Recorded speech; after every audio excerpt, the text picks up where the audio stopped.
बुलेटिनच्या सुरुवातीला बातमी आंतरराष्ट्रीय स्तरावरून ओमानच्या शिनास बंदराजवळ आणखी एका भारतीय जहाजावरती हल्ला झालाय। एमटी जलवीर जहाजावरच्या क्रूनं SOS मेसेज जारी केलेला आहे। जहाजाच्या इंजिन रूमला आग लागली आहे। जहाजावरचे सगळे कर्मचारी सध्या सुरक्षित आहेत। सेट्टेबेलो जहाजानंतर आता जलवीर या जहाजावरती हल्ला करण्यात आलेला आहे। जलवीर जहाजावरच्या क्रूनं SOS मेसेज जारी केलेला आहे। इंजिन रूमला आग लागलेली आहे, पण जहाजावरचे सगळे कर्मचारी सुरक्षित असल्याची माहिती मिळते आहे। भारती सहस्त्रबुद्धे आपली प्रतिनिधी आपल्याला अधिक अपडेट देईल। भारती, युद्ध सुरू आहे इराण आणि अमेरिकेमध्ये, पण त्याचा मोठा फटका भारताला बसताना दिसतोय। सेट्टेबेलो नंतर आता जलवीर जहाजावरती हल्ला झालेला आहे। काय परिस्थिती आहे सध्या आणि काय अपडेट्स आहेत या संदर्भात?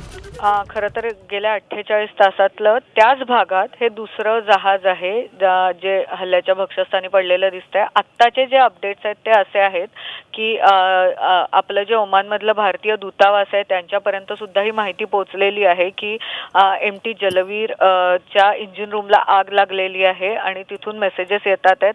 अजून तरी सगळे जे कर्मचारी आहेत जहाजावरचे ते सुरक्षित आहेत आणि आता मॅरिटाईम बोर्ड जे आहे जे जहाजांना सूचित करत असतं त्यांच्याकडनं जहाजावर सूचना गेलेल्या आहेत की तुम्ही हळूहळू आता पुढचा प्रवास सुरू करावा। त्या दृष्टीने आता प्रवासही सुरू होईल कळतंय। मात्र अजूनही त्या जहाजाचं नक्की किती नुकसान झालेलं आहे, कशा पद्धतीने नुकसान झालेलं आहे हे कळू शकलेलं नाही।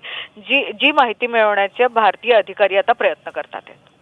भारतीय जहाजावरच्या खलाशांसंदर्भात किंवा क्रू मेंबर संदर्भात काही माहिती मिळू शकली आहे का? कारण का सेट्टेबेलोवरच्या हल्ल्यामध्ये 2 भारतीयांचा मृत्यू झालाय।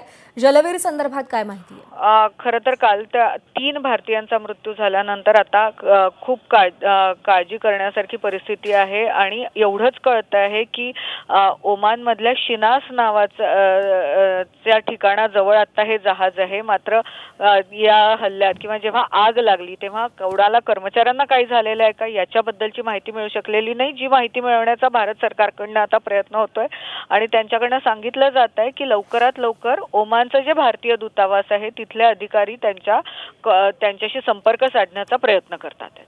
भारती, धन्यवाद दिलेल्या माहितीसाठी।